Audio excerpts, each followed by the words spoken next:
I'm Grant Walker. Welcome to Last Call for Wednesday, the 24th of June. I'll be back with Heads Up Thursday, 10 a.m.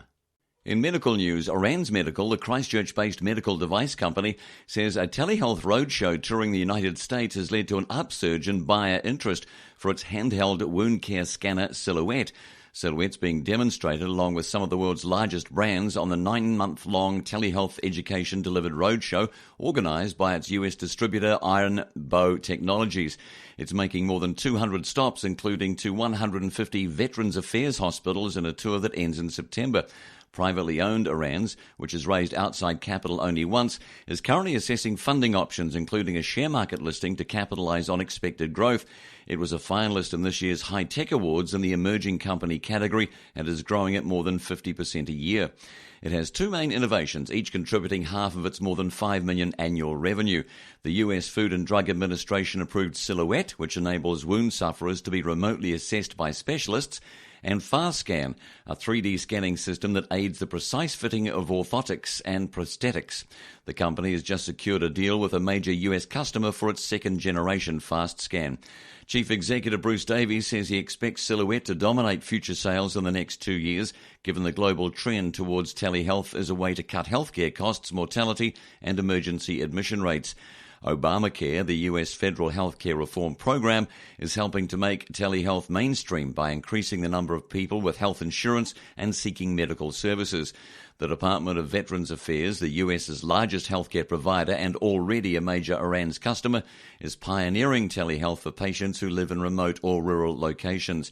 In a report last year on telemedicine technologies, BCC Research said global telehealth for outpatients was expected to grow from just $6 billion US in 2013 to nearly $24 billion by 2019. Mr. Davies said the profitable company could have accelerated growth by seeking outside funds earlier, but the Silhouette technology was ahead of its time. He said the market has now reached a tipping point, and Silhouette's inclusion in the roadshow recognises the value of telehealth in wound care. Chronic wounds are a growing healthcare issue owing to the rise of diseases like type 2 diabetes, which results in wounds for 15% of sufferers. Around US $50 billion is spent annually on treating wounds in the US alone, and wound care is thought to represent around 15% of all home care. Mr. Davies said many patients with wounds are in remote or rural locations or receiving care in the home. Being able to assess their wounds at a distance can save providers significant amounts of money and minimise discomfort to patients. Practitioners can use Orange's portable camera to accurately measure wounds at the patient's bedside and then log it on a secure database. Multidisciplinary teams then assess the data remotely, track treatment progress and make decisions on what to do next. The technology is also used by companies running clinical trials for wound healing products. Orange is also fine-tuning a scanner upgrade that will allow it to be used on tablets and smartphones as part of a wider research and development program. Two of Orange Medical's four founders, electrical engineers Rick Fright and Bruce McCallum, conceived the idea of a digital scanning device for medical applications over a beer in London. On their return to New Zealand, they made a prototype which was first used by visual effects company Weta Digital to create digital models for creatures in the Lord of the Rings trilogy. In bee news, the sudden and devastating demise of honeybee hives, known overseas as colony collapse disorder, may threaten New Zealand's $5.1 billion apiculture industry after thousands of colonies were lost over last spring. North Island beekeepers spanning the Coromandel, Great Barrier, Wairarapa and Taranaki suffered significant losses, with some reporting up to 95% of adult bees disappearing from hives. The New Zealand Apiculture Conference in Taupo heard, however, a lack of reporting to the Ministry for Primary Industries or the Environmental Protection Agency meant there was no certainty about whether the sudden collapses were linked. The comments came during a panel session including Dr. Oksana Borowick, a commercial beekeeper and geneticist, Don McLeod, a pesticide consultant who works with the National Beekeepers Association, and Dr. Mark Goodwin, head of the Honeybees and Pollination Unit at Plant and Food Research. Dr. Borowick was the first to report a sudden departure of bees at her Coromandel hives between August and December. Hives were discovered with only 200 young worker bees, the queen, and plenty of pollen and nectar for them to eat, with few dead bees found near the hive. She said the remaining bees were riddled with Nosema apis and Nosema ceranae pathogens, which attack the honeybee's gut, as was a recently discovered pathogen Lotmaria passum. DNA testing by Gisborne-based Denature confirmed the presence of the pathogens. None of the bees that left the hives had been collected, meaning little was known whether they carried pathogens, but it's understood Nosema rapidly ages the bees, meaning they can leave the hive earlier, and also affects their homing abilities to return to the hive. Speaking from the floor, a visiting US beekeeper told the conference the symptoms were very similar to the colony collapse disorder experienced by beekeepers in the US. In 2008, after reports of disappearing adult bees, the US Department of Agriculture's research unit surveyed 20% of the country's 2.44 million colonies. Surveyed beekeepers reported a total loss of about 36% of their honeybee colonies, up about 14% from the previous winter, according to the research on its website. Colony collapse is the subject of international scientific debate, with the blame variously placed on climate change, pesticides, overcrowding or pests. The recent spate of unexplained bee deaths comes after New Zealand's wild bee colonies were effectively wiped out by the arrival of the varroa mite in 2000, which halved the country's pollination workforce.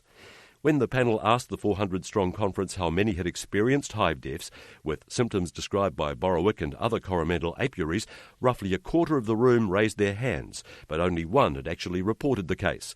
Mr McLeod said to date, MPI had only received 12 reports of hive deaths, and the agency was not necessarily able to help because of the uncertainty over the cause of death.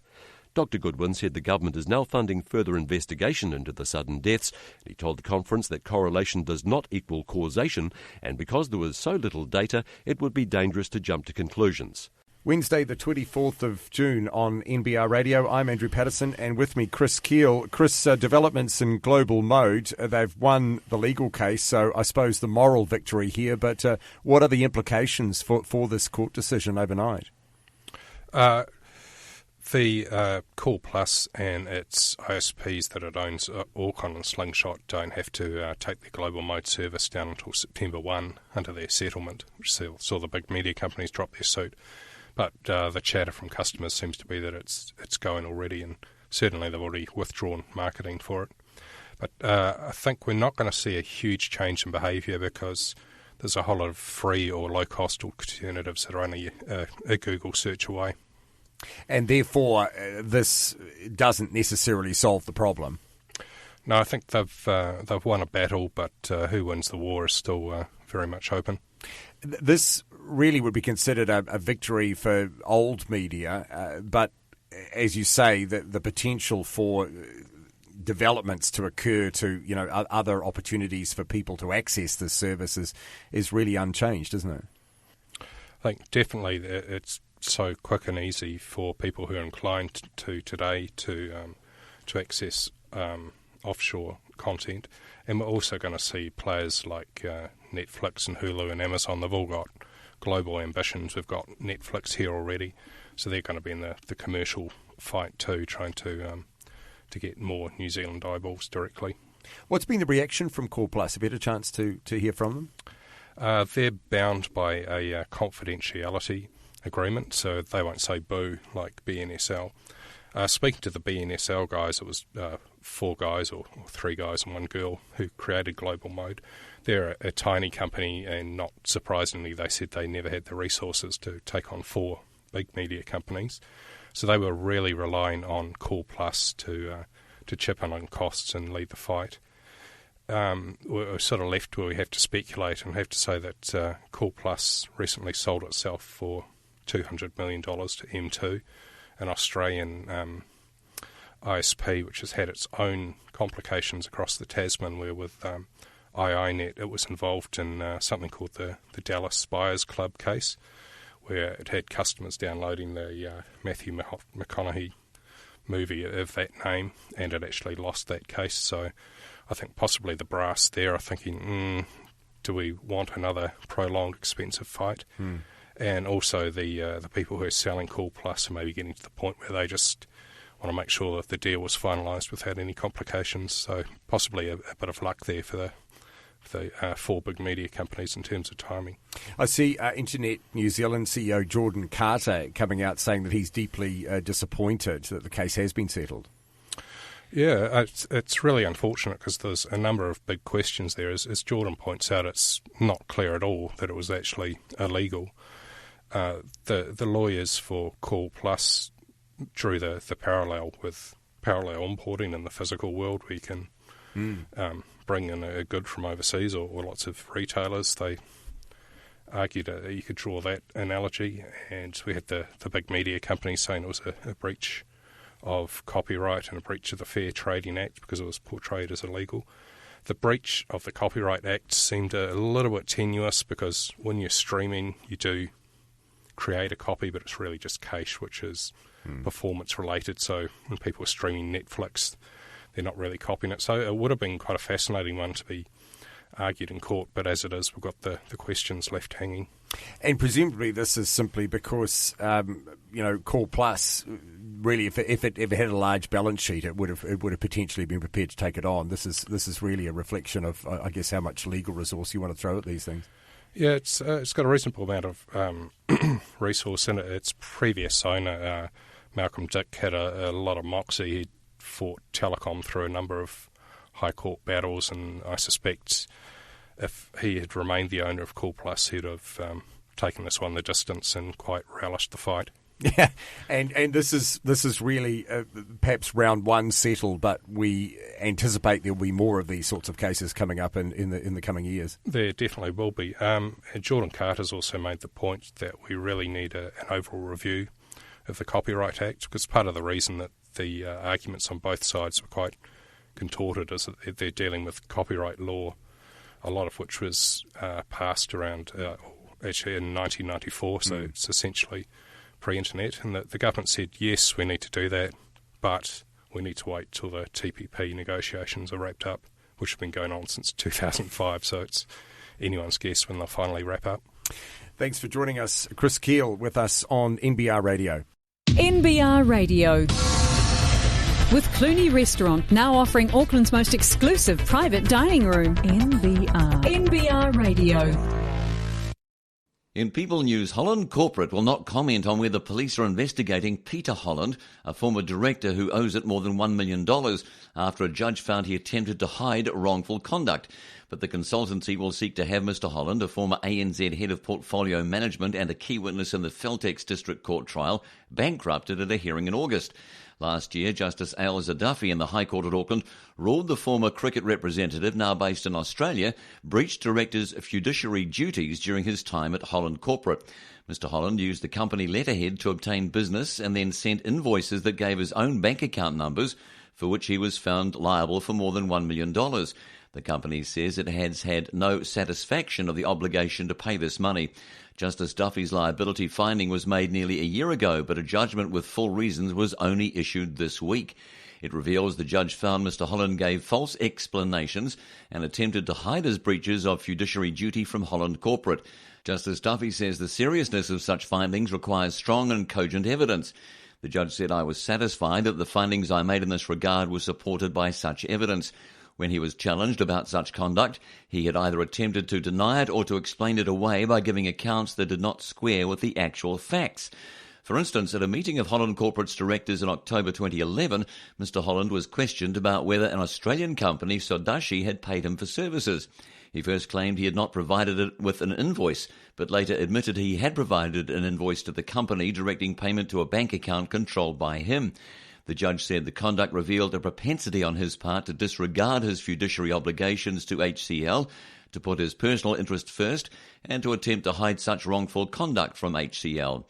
Holland Corporate Director Michael Kiriak says this week's judgment reveals a tale of dishonesty, intentional cover-up and lies. He says Section 220 of the Crimes Act on theft by person in a special relationship should come into play now the reasons are properly understood. But he will not comment on whether a police investigation is underway. He said, "I find it hard to imagine in a white-collar sense activity that was less worthy of a prosecution than the actions that are now set out clearly in this recent judgment." A hearing in Australia at which Holland Corporate is seeking sequestration orders against Mr Holland will be heard on August 12. And to read Justice Duffy's decision, just go to nbr.co.nz. And now a Conservative poll result, if you know what I mean. A week is a long time in politics, according to the old saw. By that metric, the past 5 days must have felt like an eternity for members of the embattled Conservative Party. It certainly rendered the result in a subscriber-only poll run from Friday afternoon to yesterday on who should lead the political organisation somewhat academic. On Friday, Colin Craig, founder and major funder of the party, stepped down as leader amid a swirl of scuttlebutt about his relationship with Rachel McGregor, who suddenly resigned as his press secretary 2 days before last September's general election. Over the weekend, Conservative Party board member John Stringer appeared on television and added fuel to speculation about Mr Craig's behaviour, which prompted a demand for a public retraction from the erstwhile leader. On Monday afternoon, Mr Craig, accompanied by his wife Helen, held a press conference in which he attempted to hose down the rumours, but only succeeded in pouring gasoline on the fire of prurient public interest. Mr Craig's remarks at the media event, which appear to have at least partially breached a confidentiality agreement he had with Ms McGregor, prompted a statement from Ms McGregor that his statements included a number of factual inaccuracies, but she was unable to correct them because she was bound by their agreement. Yesterday, Conservative Party Chief Executive and Board Member Christine Rankin announced her resignation from the political organisation, setting off a domino effect of 5 other board members announcing their departure too. Now Mr Craig has confirmed he's agreed to lift the confidentiality agreement and is awaiting word from Ms McGregor that she also agrees. Speaking of what might be revealed as a result, Mr Craig acknowledged there's going to be 1 or 2 facepalm moments in there, but will amount to far less than the speculation, so that can only be good for me as I'm concerned. Mr Stringer, who reportedly faces disciplinary action for leaking documents to media and bringing the party into disrepute, has confirmed he will not be resigning from the board and that board members who can't be convinced to withdraw their resignations will be replaced. He's also bullish about the prospects of the organisation despite the turmoil of recent days. He says, I think the Conservative Party minus Colin Craig is a much more attractive option to many people. Mr Craig has said he's interested in resuming the leadership of the party if he has broad grassroots support, but faces being stripped of his membership. If that happens, he suggested he would consider starting another political vehicle. It's uncertain whether Mr Craig's comeback chances as Conservative leader are strengthened by the fact there are now only 4, there's just only 3 members left on a board meant to have 11. Mr Craig has said he's confident the party rank and file won't abandon the organisation and that regional committee members and leaders had already indicated a willingness to form a provisional board. He said, I would be very surprised if there was anyone other than John Stringer left on the board by the end of the week. Very surprised. Well, based on an NBR poll result, participating subscribers will be very surprised if Mr Craig manages to wrestle back the leadership and get the Conservative Party across the 5% MMP threshold at the next election, with only 18% rating his chances of pulling it off. However, events have overtaken the poll result, given that of the other 2 likely contenders for the leadership last Friday, Christine Rankin, who 35% thought could lead the party to parliamentary representation, has quit the party, and Garth McVicker, whose 47% believed had the best shot, has indicated his unwillingness to take up the leadership mantle. This story was written by Nick Grant, and I'm Grant Walker for NBR Radio. And now an A2 update. Milk marketer A2 has confirmed a US company, Dean Foods, is the other potential takeover bidder for its shares, alongside Australian-listed company Freedom Foods. In a statement to the NZX, A2 said, as previously announced, the A2 Milk Company Limited, or A2MC, has received an indicative, conditional and non-binding expression of interest from 2 parties with respect to an acquisition of all the shares in A2MC. ASX has requested, in response to media speculation, that A2MC confirms the identity of the parties who submitted the expression of interest. The parties are Freedom Foods Limited and Dean Foods Company. The board is continuing to seek further information to evaluate the proposal and will update the market on further developments as appropriate, it says. A2MC has no further comment to make at this time. Dean Foods spokesman Jameson Schuler declined to comment on the development. NBR Radio with Hotel de Brett, partying since 1959. www.hoteldebret.com. NBR Radio. NBR Radio on Wednesday the 24th of June. I'm Andrew Patterson, with me Nathan Smith for Foreign Affairs Scope. Nathan, let's start with Syria and Iraq. End game for Assad, perhaps? Yeah, that battle space is obviously moving and very fluid at the moment. Ramadan is on full stretch across the region. Yeah, people are talking about the end game for Assad. There's been two camps ever since 2011 when this all blew up, so to speak. People have been saying he's been on his last legs for a long time. But there's been some recent developments of ISIS pushing into Palmyra, and also Free Syrian Army and those other rebel groups pushing into Aleppo province up in the north. And it's been putting him on the back foot a little bit. In other words, he's lost the initiative in some places. But it may be premature to talk about that because elsewhere the Kurds are pushing closer to Raqqa, which is in the centre of Syria, which is essentially the de facto Islamic State capital. Which means that ISIS have had to pull troops away from these recent gains in Palmyra and Deir al-Zur, and it's to reinforce these places as the rebels move towards. So very fluid. And the loyalist and regime troops are also taking back territory that they lost over the past couple of weeks. So it's hard to really put the finger on exactly what's going on here. But people are talking about changing the strategy for how they deal with Assad. Once again, talking about, look, ISIS are rampaging across this area. Is it time to maybe talk to Assad? And that's something people were talking about years ago, but it's been very unpalatable for a long time because he's not a good guy to talk to. So very, very interesting things happening in Syria and down in Iraq. Again, IED waves and vehicle-borne IED waves moving through various cities across Iraq. Some of them have failed, some of them have got through. But it's pushing the Iraqi security forces onto the back foot there as well. And elsewhere, the Shiites-based Iran-controlled militias are also pushing into the politics in Iraq, which is stirring things up again. And this is an underlying problem, is that split between Shia and Sunni in that region. Essentially, Iran doesn't want to see a repeat of what happened with Saddam Hussein, and so they're trying to essentially colonize Iraq to ensure that doesn't happen again. Let's switch the focus to the US. Of course, this tragic shooting in South Carolina. I see they're actually going to lower the Confederate flag forever on the back of it, and this once again has highlighted these ongoing tensions in the Deep South around race issues. Yeah. And it to me, the takeaway of this is the domestic terrorism angle. It is always going to be a part of modern life. Unfortunately, the key is not to overreact to these sorts of things and bring in draconian laws or shut down cities in order to find people. This is simply something that we're going to have to, just like the British did potentially, learn to live with. And yeah, there are some race issues. Yes, there are some ideological issues in those areas.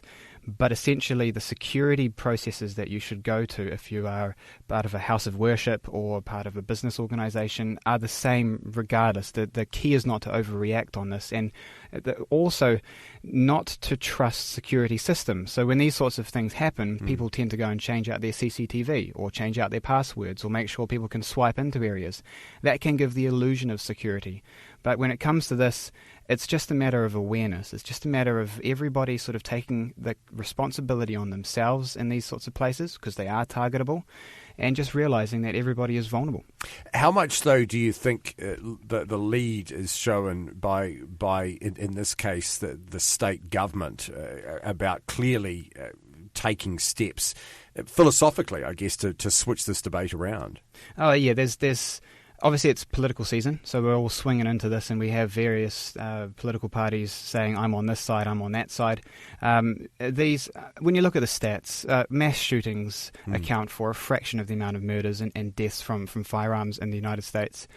These things usually get taken by the media to walk out their own narratives on how they see things, and the politicians are no different because the media is the handmaiden of the politicians. And there are, like I said before, there are some race issues, but I see those as being ancillary or almost parallel to the security issues. And everybody capitalizes on this. Obama seems to be. There was a real sense of frustration this week in his voice, and particularly that comment about the fact that other countries don't have mass shootings on the scale that the US has. There is an ideological difference there about how these issues are dealt with. Yeah, I think he's probably right to point out that other Western countries may not have this sort of thing, but we saw the same thing in Norway a couple of years ago. when you have accessible firearms to large amounts of the public, there's a cost-benefit there. I mean, obviously there's the security aspect to it, but then there's also a few nuts that decide to use those for their political or ideological endpoints. And unless you're like Australia, in which you have a massive mass shooting years ago and then get rid of guns and say we're not doing this again. But even then, there are serial killers and there are people who will do this. Unfortunately, laws are only followed by people who are law-abiding. Let's talk about Yemen. Peace negotiations in Geneva have failed. Where does this leave Yemen now? Yeah, and there was a report a couple of days ago saying that not only did they fail, but there was fistfights that broke out and shoes thrown. Where does it leave it? Well, basically where it left, there's a whole swathe of territory in Yemen now being controlled by the Houthi regime. I shouldn't say regime, the Houthi-backed rebels. And then there is the south and in the east, some large swathes also being held by the regime forces. Nobody can move at the moment. The Saudi airstrike campaign is at full force still, but they can't seem to budge some of these entrenched areas with the Houthis, which means they're going to have to go to some sort of conclusion soon, which is why it was important to watch this Geneva a convention here to find out what was going on. But it appears that none of them are willing to talk or back down from where they are at the moment. So back to where we were earlier, stalemate and potentially movements in a week ahead. Finally, let's take a look at Greece. Of course, has been in and out of the news continuously for the last few years. This D-Day, 30th of June, they have to front up with about 1.4 billion euro, and it's do or die now, really, for Greece, isn't it? Yeah, at this point, it's no longer a financial problem. This is a political problem. The funds will be there. The reforms are necessary now. And unfortunately, Syriza, the ruling left-wing party in Greece, not that left-wing matters here because ultimately the decisions will be the same either way, they have a red line. And some of those reforms about pensions, they don't really want to cross that red line. That was how they got to the position of power in the first place, and they don't really want to touch that until they need to. But the pensions are going to be crucial. So are the tax reforms. So are some of the retirement ages. And these things aren't very...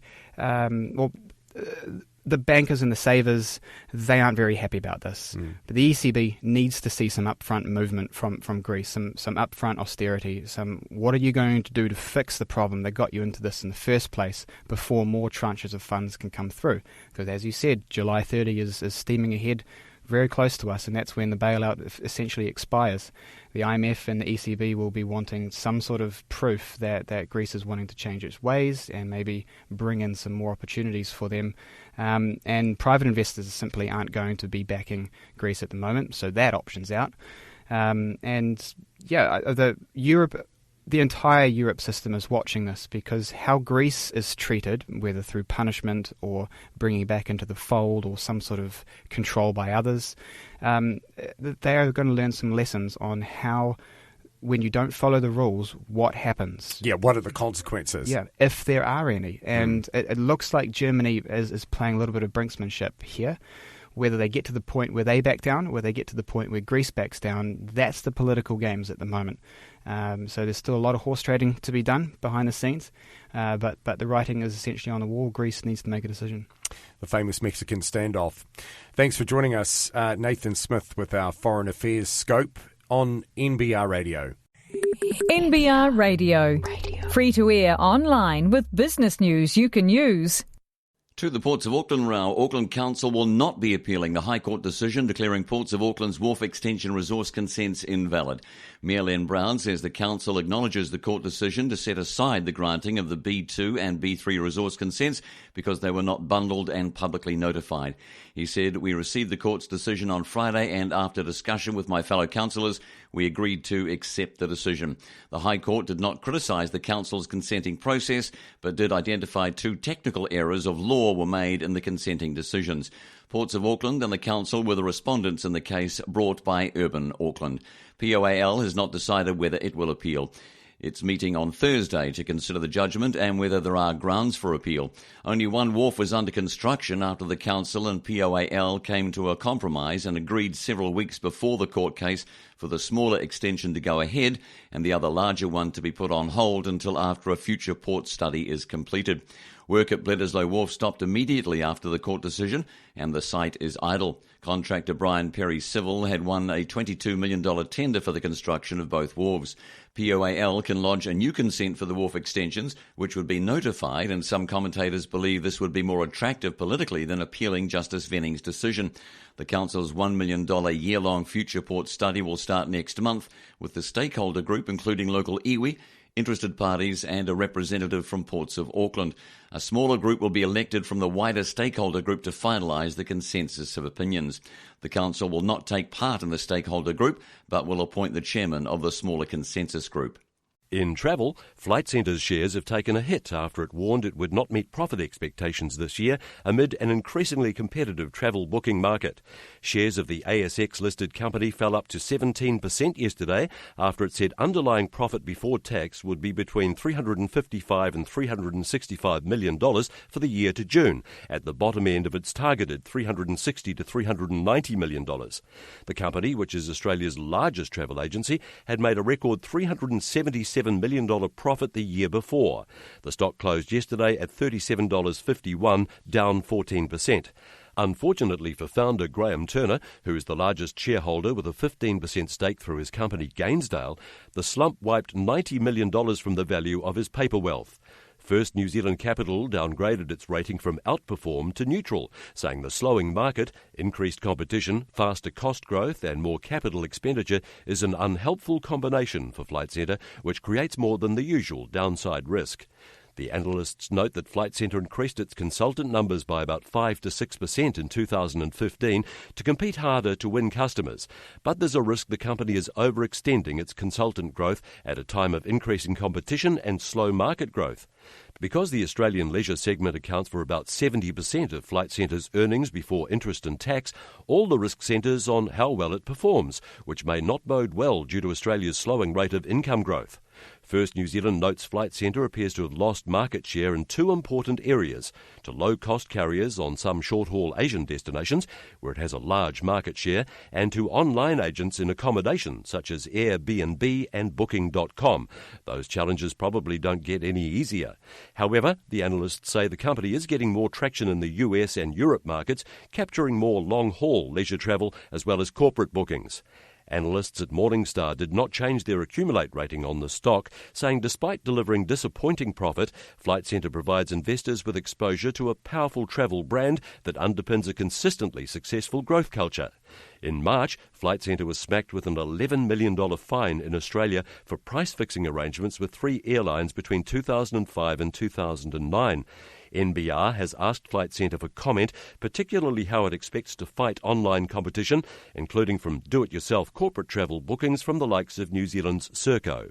In marketing news, the US company that NZX-listed Synlait Milk signed a 3-year rolling agreement with last week to market its new grass-fed, retail-ready infant formula has no experience in the infant nutrition market. The chief executive of US baby and infant product manufacturer Munchkin Inc., Steve Dunn, says the Synlait infant formula product will be the company's first foray into that market.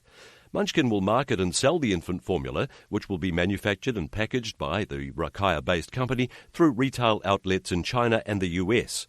In April, it was reported the California-based baby products manufacturer acquired a 2.11% stake in Synlait that's worth about $9.3 million. Mr. Dunn says that stake is in fact a little under 3.25 million shares.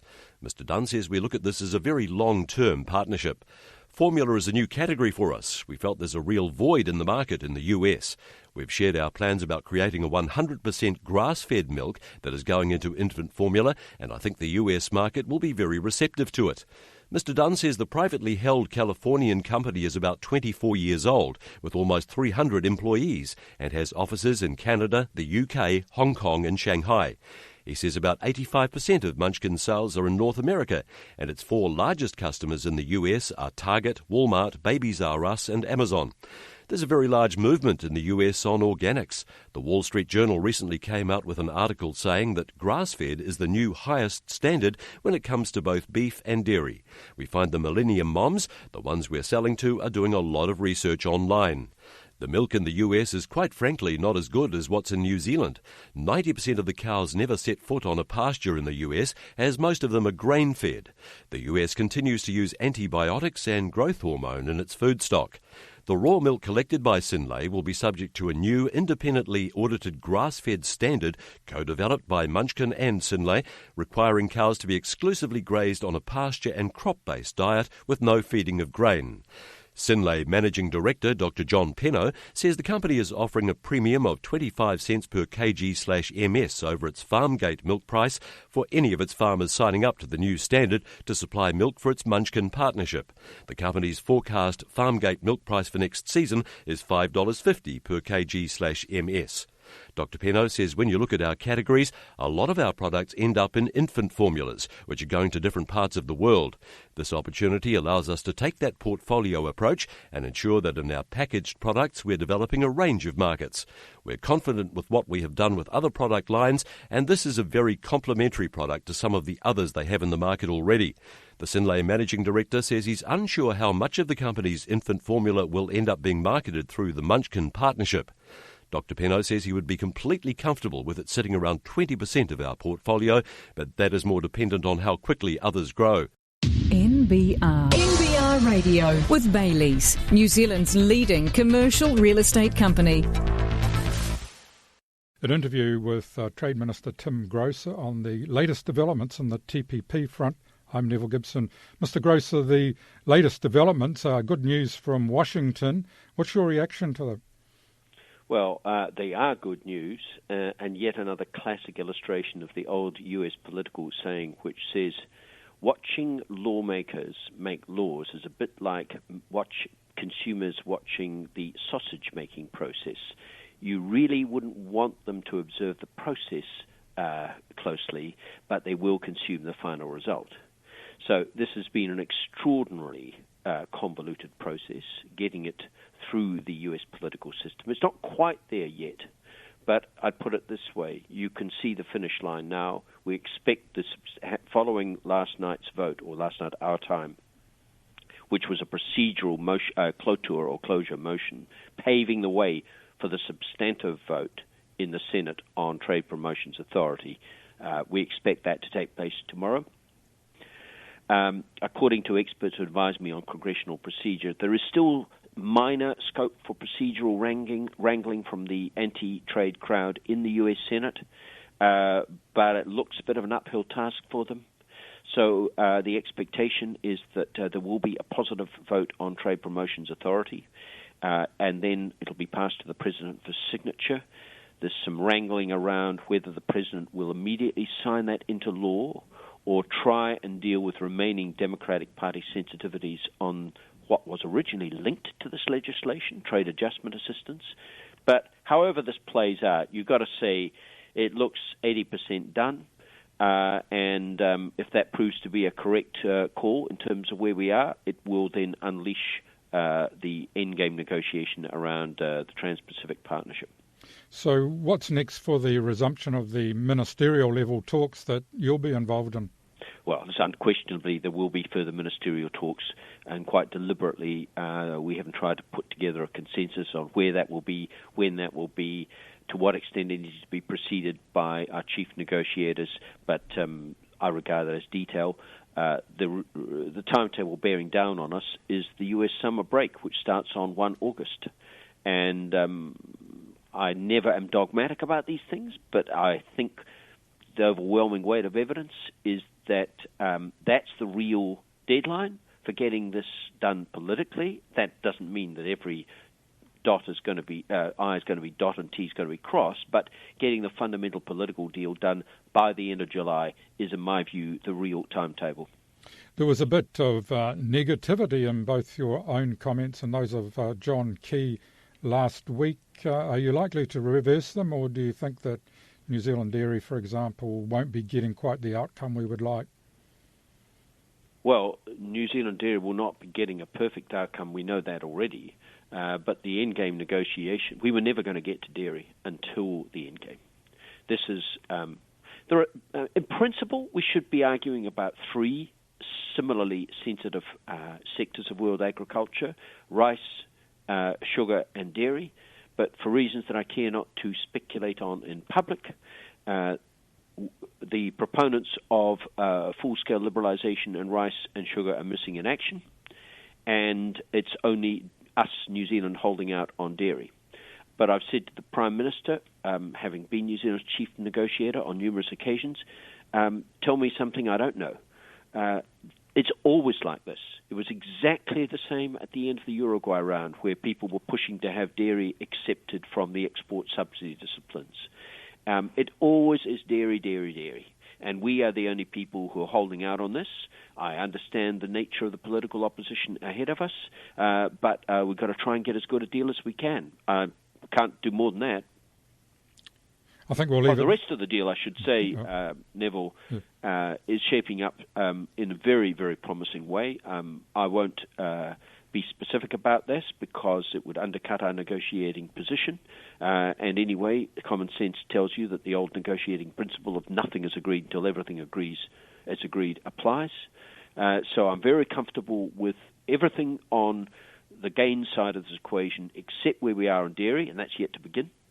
And in a practical sense begin. And then on the defensive side, things that New Zealanders have been worried about, Farm Act, intellectual property. Well, look, the anti-trade crowd, no matter what the result is, are going to tell us that it's the end of civilization as we know it. But I'm very confident that we and our negotiators will be able to carry the case to the New Zealand people and say this is fine, basically. I'm Neville Gibson, and that was Trade Minister Tim Grosser talking about the TPP. NBR. With a National Business Review smartphone subscription, you can read or listen to the latest from NBR online. And for a limited time, it's free. Join NBR's Intelligent Business Network today and get free smartphone access to NBR online until August 31st. NBR doesn't do sport, weather or horoscopes, just timely, relevant, useful and insightful business news. So for business news you can use for free, visit nbr.co.nz/free. In market news, New Zealand Oil and Gas's fourth quarter revenue is set to surge thanks to oil starting to flow from its Pateki 4H well. The oil producer and explorer says 604,736 barrels of oil from the Tui field offshore from Taranaki was shipped last week. That's about 3 times the amount normally shipped in a quarter. NZ Oil and Gas's share of the shipment is 166,302 barrels. It owns 27.5% of the Tui field. In the March quarter, the company's share of the Tui production was just under 51,000 barrels, but nothing was shipped that quarter. Its share of revenue from the field in the December quarter was 11.7 million. In the 6 months ended December, New Zealand Oil and Gas posted a $10.5 million net loss as the average price of oil fell 28%, and after it wrote down the value of its interest in the Tui field to reflect falling oil prices. And now an update. Alex Sweeney, the former boss of Auckland business organisation Heart of the City, has been sentenced to jail today after admitting to and being convicted on more than $4 million of tax evasion and fraud. At the Auckland District Court today, Judge Grant Fraser sentenced Sweeney to 5 years and 7 months in prison.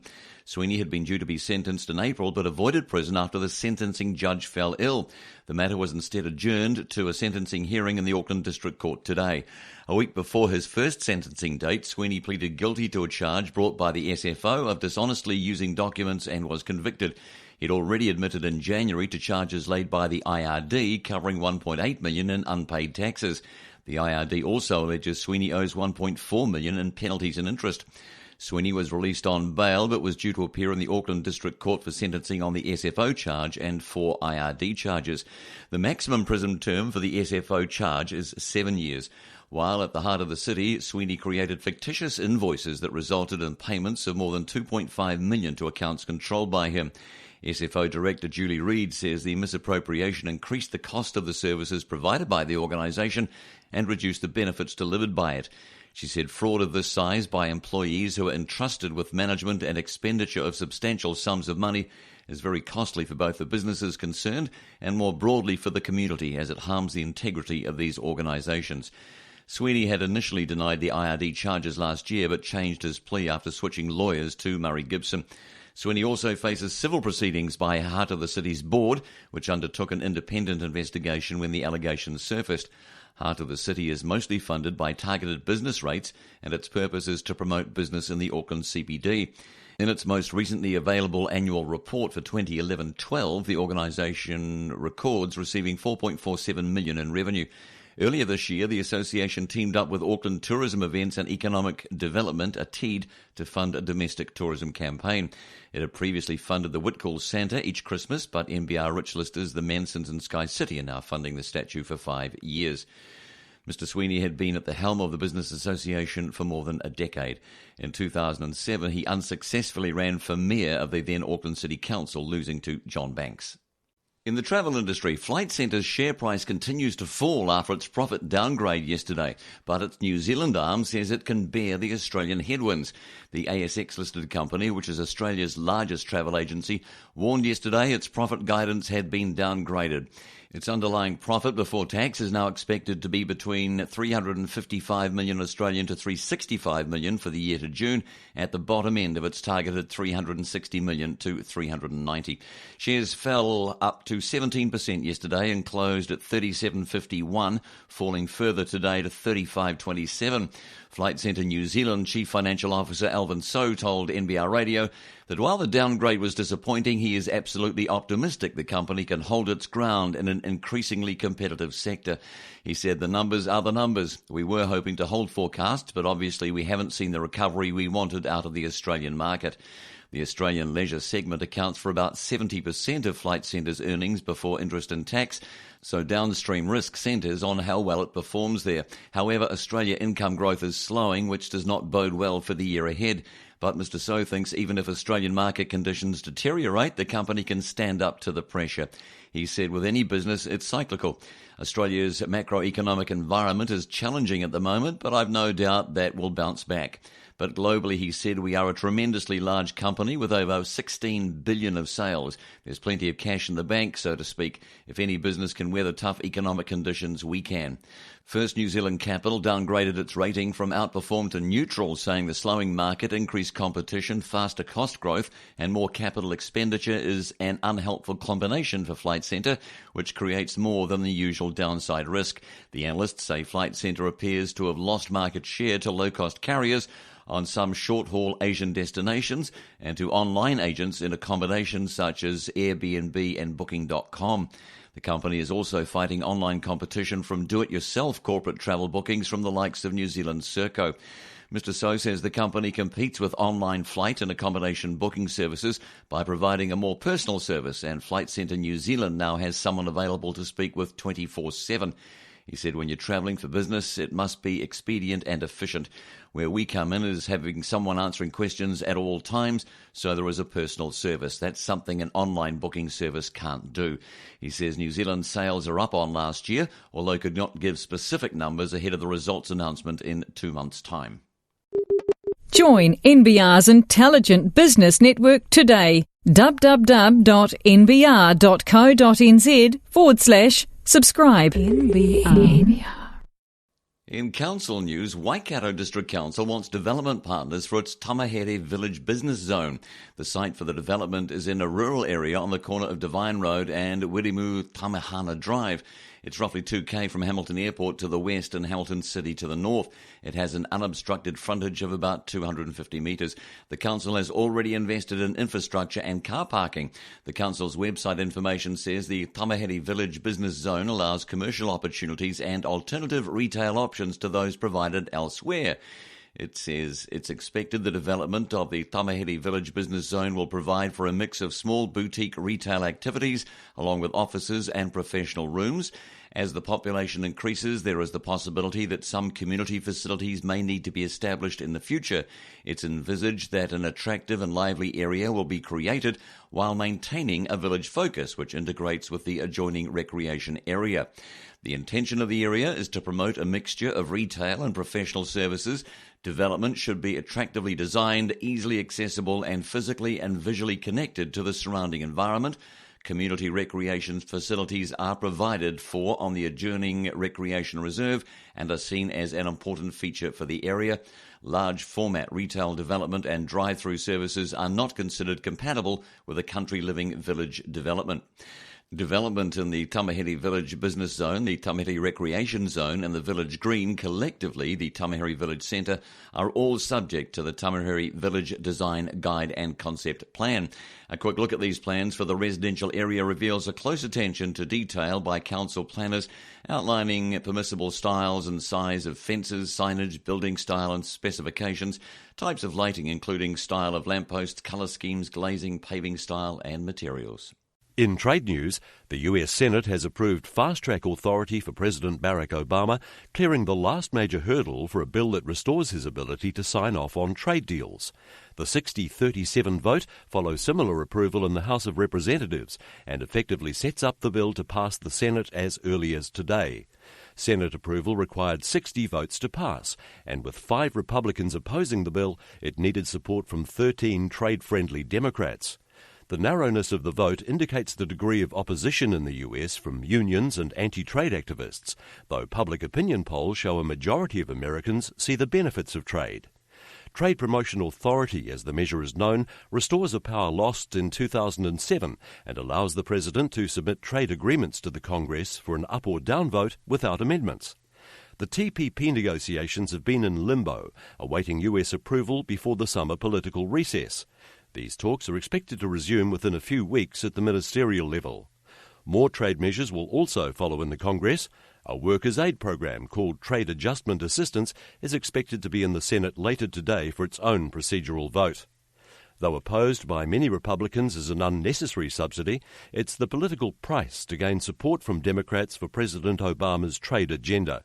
A third bill to step up enforcement of trade laws is also expected to go through the legislative process before the Congress completes its session on July 4. Wednesday, the 24th of June, I'm Andrew Patterson on NBR Radio. With me now, the Executive Director of the Arbitrators and Mediators Institute of New Zealand, Deborah Hart. Deborah, we're talking the implications of the breach that Colin Craig has now set foot into with his latest comments. What does this say about, I guess, the respect that people have for these types of agreements with the actions that he's taken? Well, most people respect the agreements that they have made. People make agreements every day, and people make agreements by way of mediation every day. And mostly, people abide by those agreements, and mediated agreements often have confidentiality agreements. And they do that so that right at the outset, so that they can talk about everything in the knowledge that it's not going to come and bite them afterwards, whether the case settles or not.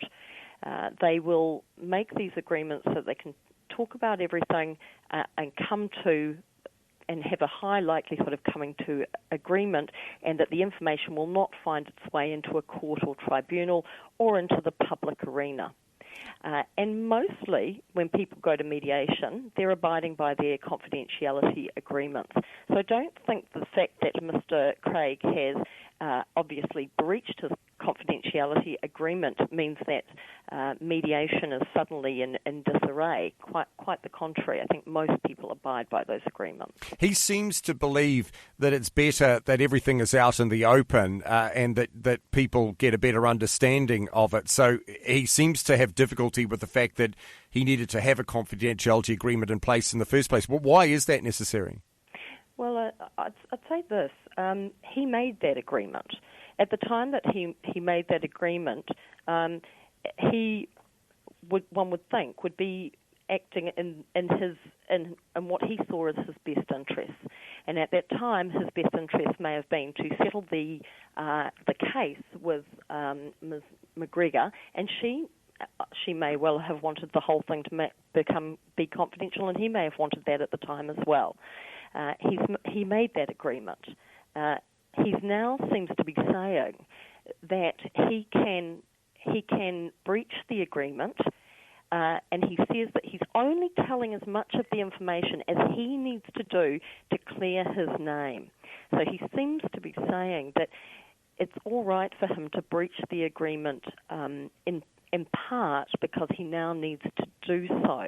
I think we would all understand that if we had a dispute with someone and we made an agreement, we couldn't just put that agreement, as far as it worked for us, aside in the future without the consent of the other person. And it also seems to be the case that confidentiality in total hasn't been waived, and he seems to be putting that at the door of his opponent, Ms. McGregor, who has not breached confidentiality at all up to this point. And this now leaves her in a very difficult position because of his breach. Means that she is torn between addressing what he's raised or maintaining the agreement as it stands. Well, that's right, and it's quite unfair. And as people would know, Mr. Craig has quite deep pockets, and I would have thought that is weighing quite heavily on Ms. McGregor. That if she breached the confidentiality, she might get sued by him. And she may not, I don't know her, but she may not have the means to sue Mr. Craig for a breach of confidentiality. And therefore, in these situations in the past, and where they get breached, obviously that creates problems for both parties. How are these breaches dealt with normally?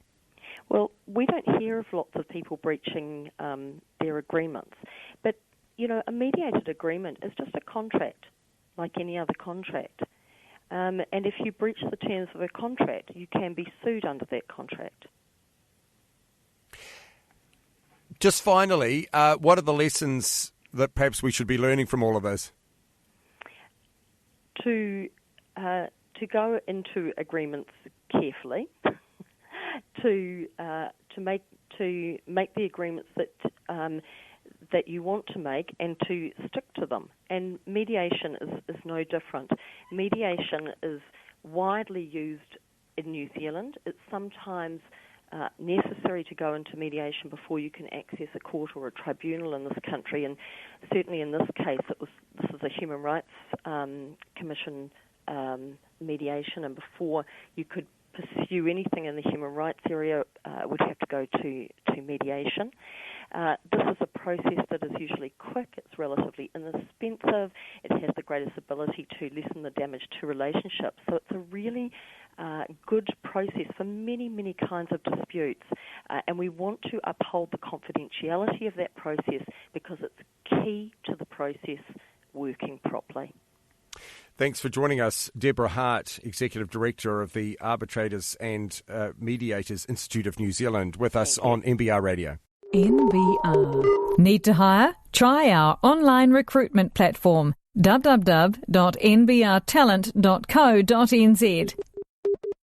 In finance news, Milford Asset Management has moved to provide more clarity to investors over how it charges performance fees. However, the fund manager says this is not related to a recent Financial Markets Authority probe into alleged market manipulation, which resulted in the firm agreeing to pay $1.5 million as part of a settlement with the regulator. And while the charges make it easier for investors to understand its fee structure, no substantial changes have been made to the actual fees. An amended prospectus for Milford Funds Limited, the firm's fundraising arm, shows marked-up changes to the wording of certain fee structures, an area that has long been controversial for the industry. Among the changes is the prospectus now includes examples of how a performance fee might be triggered depending on the fund's investment performance against the benchmark used.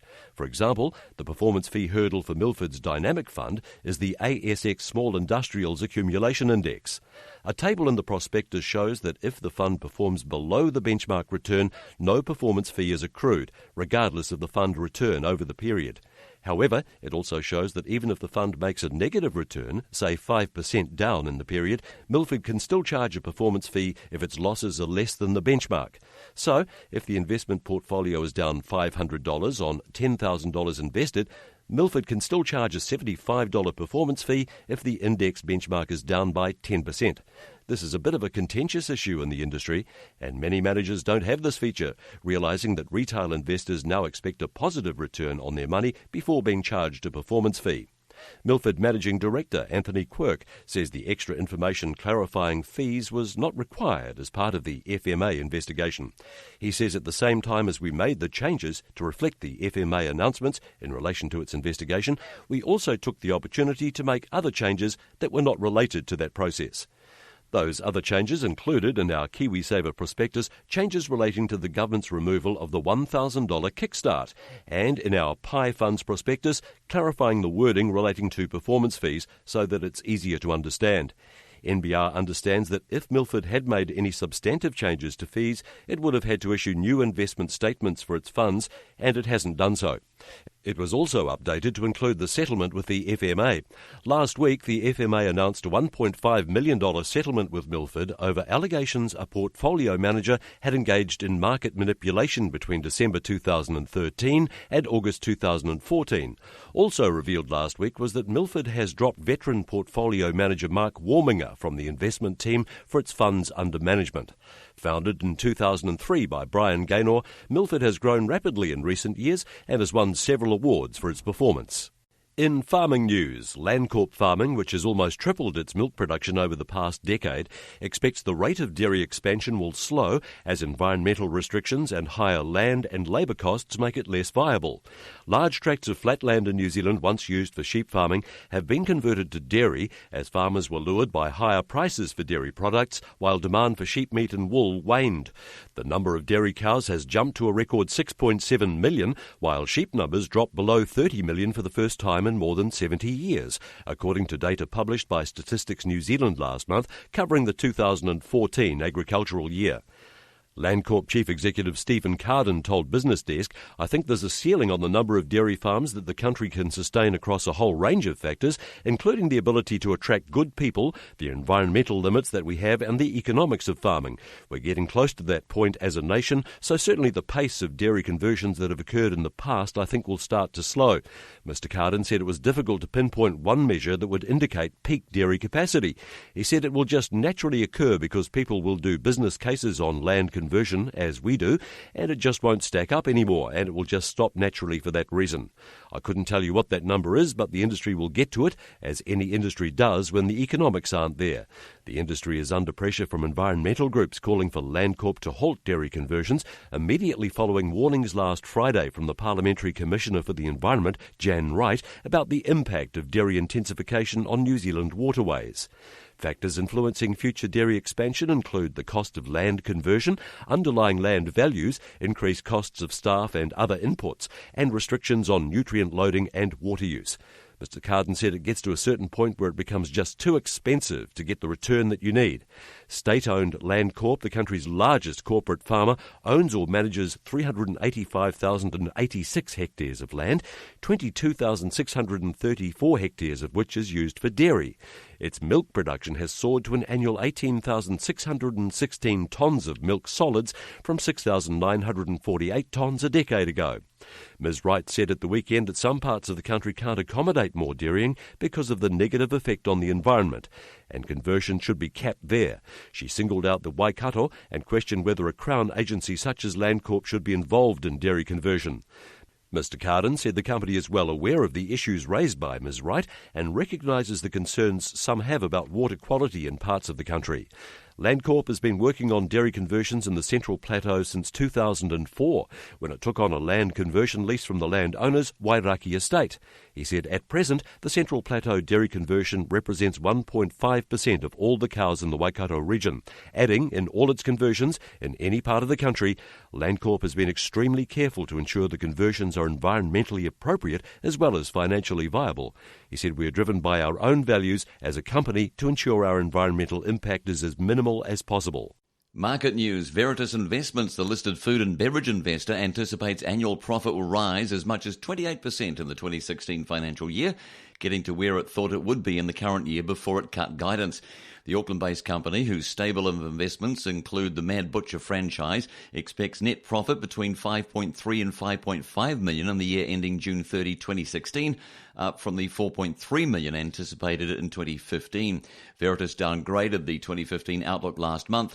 having previously seen earnings of $5.3 million in February and a range of 5.3 to 5.8 at the November annual meeting.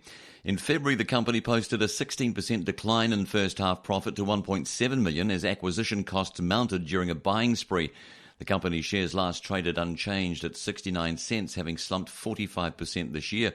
In today's update, Veritas said it planned to generate revenue of between 86 and 92 million in the 2016 financial year, excluding Kiwi Pacific Foods, which is a 50% owned joint venture. If that's included, revenue is forecast to be around 100 million over its 4 businesses. The main contributor is Mad Butcher, with forecast revenue of between 32 and 34 million, while Better Bar Company Group is expected to bring in between 25 to 28 million, and Nosh Food Market is forecast to show sales of 28 to 30 million. Chairman Mark Darrow is stepping down at the end of this month, and Tim Cook taking over as acting chairman while a board review is undertaken. Veritas said the key focus for the Mad Butcher this year is opening further mini Mad Butcher stores, following the launch of the first smaller format store in Mosgiel. The company said Better Bar, purchased in November last year, is changing in a number of sites to drive higher outdoor patronage, although more focus on food offerings is delivering positive results. Nosh Food Market, which was bought for $1.3 million in September last year, is progressing well with a business turnaround, including a successful relaunch of its VIP program and a new store opening in Pakuranga, Auckland in August. Last month, Veritas responded to media reports about the financial health of its Mad Butcher brand by saying the liquidation of 4 of its franchisee-operated budget meat outlets this year was coincidence.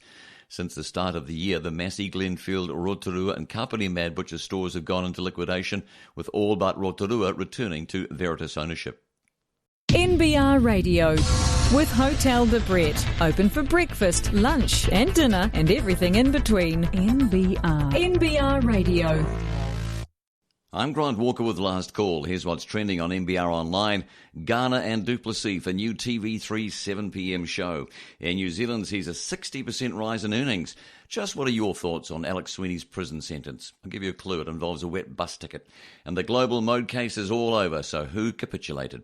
To find out more on our stories, log on to nbr.co.nz or stay tuned. Those stories coming up next on NBR Radio. To the NZX, the Financial Markets Authority hasn't received any complaints over NZX's plans to hike fees for firms on its small-cap NZ Alternate Exchange, or NZAX, which is scheduled to come into effect next month. On July 1, the stock market operator plans to lift the annual fees paid by NZAX-listed companies worth less than $15 million to $25,000 from $5,375. The hike has attracted ire from the small-cap companies listed on the exchange. While several NZAX-listed firms have criticised the increase in the media, none have officially complained to the market watchdog. FMA spokesman Andrew Park said the regulator hasn't received any complaints about the looming fee increase and has no qualms of its own about the stock market operator doing so. He said in an emailed statement, "Fees are a commercial decision for NZX and do not come under the obligation to operate fair, orderly and transparent markets. NZX is the country's only licensed market operator and has a legal obligation to have adequate arrangements to handle conflicts between its commercial interests and ensuring the market operates in a fair, orderly and transparent manner." The stock market operator's capital markets unit is its biggest revenue generator, contributing $37.2 million to annual sales in calendar 2014, a 6.2% gain from a year earlier on growth in securities information, listings and participant services. The company launched a new market last week to cater to small and medium-sized businesses valued at between 10 and 100 million. The NXT market has a less onerous obligation regime, though it carries a similar price tag as the main board, with a listing fee of $30,000, covering the cost of market maker First New Zealand Capital and evaluations from Edison Research. NZX shares were unchanged at 107 and have dropped 8.6% this year. In food news, US dairy company Dean Foods is said to be the other potential bidder for NZX-listed A2 milk. The New Zealand company revealed on Monday it had received an expression of interest from 2 associated trade parties about a 100% takeover. ASX-listed Freedom Foods, controlled by the wealthy Perich family, has confirmed its interest in a potential takeover of NZX-listed A2 milk. In a statement to the Australian Stock Exchange on Monday, Freedom said a consortium comprising Freedom Foods and an unnamed leading international liquid dairy milk company has provided an indicative, non-binding and conditional expression of interest to A2M with a view to undertaking due diligence to enable the consortium to determine whether to enter into a binding proposal. Freedom said the process was continuing and there was no certainty an offer would occur. The Australian Financial Review has named Dean Foods as the other bidder. Texas-based Dean describes itself as one of the nation's largest processors and direct-to-store distributors of fluid milk marketed under more than 50 local and regional dairy brands and private labels. According to its annual report, Dean has a 35% share of the liquid milk market in the US. In the year to December, it had revenue of US $9.5 billion and a net loss of $20.3 million. It said the year had been the most difficult in the company's history, citing high commodity prices and changing consumer preferences, but it was optimistic results would improve this year. A2 shares closed at 71 cents yesterday, matching the high reached after the initial announcement on Monday. A2 said it would seek more information to evaluate the proposal and would update the market on further developments when appropriate. It said there's no certainty that the proposal will result in any transaction and the board does not consider a takeover imminent.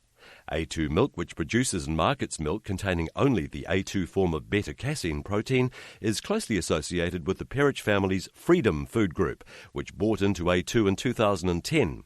On June 9, Perich family vehicle Arrowvest revealed it had bought $3.7 million more A2 shares to take the combined Freedom Foods and Perich family stake to 19.1%.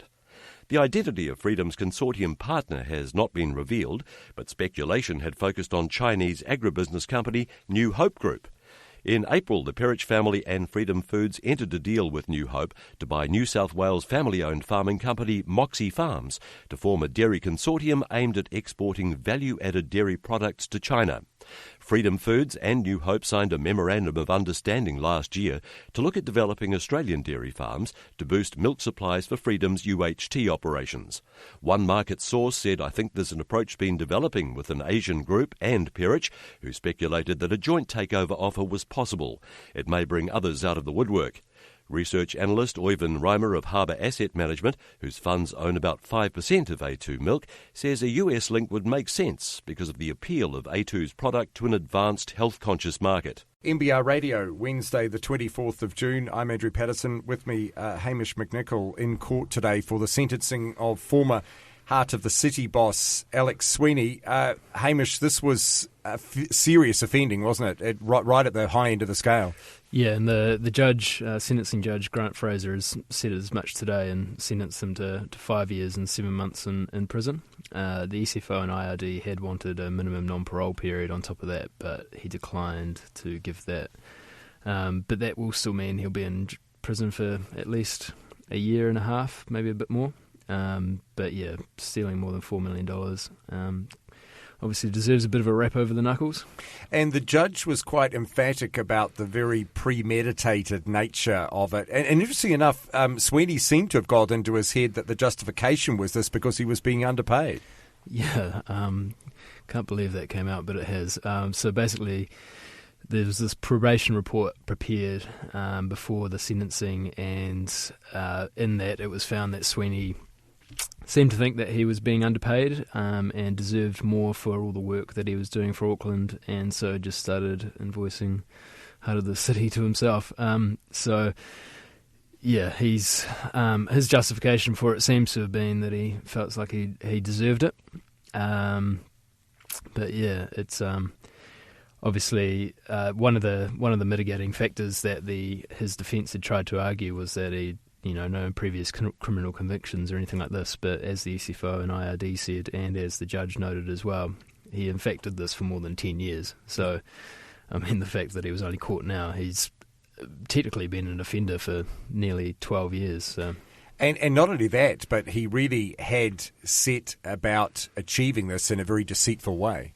Yeah, precisely. And, I mean, he was the chief executive of this Heart of the City organisation, so there was a real abuse of trust there. That's quite a high up position, and he was a very public figure, very well known, and very willing to put himself out there and do work for the city, but in doing that, he gained more trust and was, held with this high regard. And in having that high regard, he seems to have used it to just basically fleece all this money. There's a substantial amount owing to IOD, obviously, in accumulated penalties and so forth. What's the likelihood of any sort of meaningful recovery?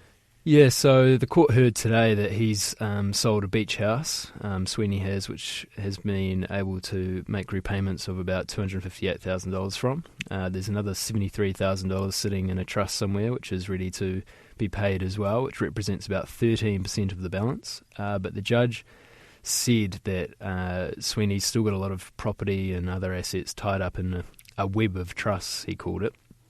And the IRD today, outside court, basically said he owes $4.6 million, and this includes those tax and penalties that you mentioned, as well as interest. And we're gonna now take those steps to recover all of that through that web of trust. So it'll be interesting to see how this actually all unravels now that he's in prison.